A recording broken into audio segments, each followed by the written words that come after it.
Akikabidhi mtambo huo, mbunge wa jimbo la Mbeya Vijijini Patal Shida Patal amesema serikali imeendelea kuchukua hatua mbalimbali kuhakikisha miradi ya maji inatekelezwa katika mamlaka ya mji mdogo wa Mbalizi, halmashauri ya wilaya ya Mbeya. Hata hivyo, amesema kutokana na ongezeko la idadi ya watu pamoja na fursa zilizopo katika eneo hilo, bado upatikanaji wa maji safi na salama ni changamoto kwa baadhi ya maeneo, hali inayosababisha uamuzi wa kukabidhi mtambo huo ili kuchimba visima na kupunguza tatizo hilo.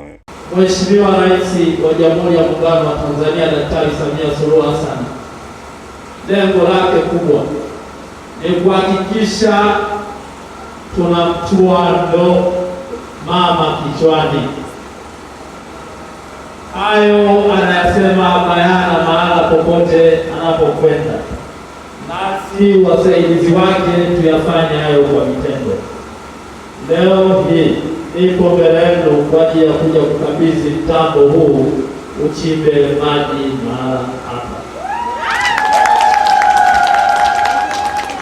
Kata Msalala ni moja ya kata ambayo ni ya pili kwa wingi wa watu jimbo la Mbeya Vijijini, ikiongozwa na Utegule Usongwe. Kwa upande wake, mwenyekiti wa halmashauri ya wilaya ya Mbeya Vijijini Aida Haule amewataka wananchi wa jimbo la Mbeya Vijijini kutoa ushirikiano kwa mbunge pamoja na serikali ili kuhakikisha miradi ya maji inatekelezwa kwa ufanisi na kudumu. Kipekee kabisa niwapongeze kwa kujitokeza kwa wingi kuja kumtia moyo na kumtia joto mheshimiwa mbunge wetu, kijana wetu, jemedali wetu ambaye tulimpa dhamana kuiongoza hili jimbo. Naomba niwahakikishie mheshimiwa mbunge yuko tayari kututumikia kama mnavyoona. Naomba wananchi wa jimbo hili, wa halmashauri hii na kata hii ya Nsalala tuendelee kumpa ushirikiano. Basi baada ya kusema maneno haya machache, mheshimiwa mbunge, kwa niaba ya halmashauri ya wilaya ya Mbeya tunakushukuru sana na tunakupongeza kwa kazi nzuri na kazi nzito unayoendelea kuifanya katika jimbo letu.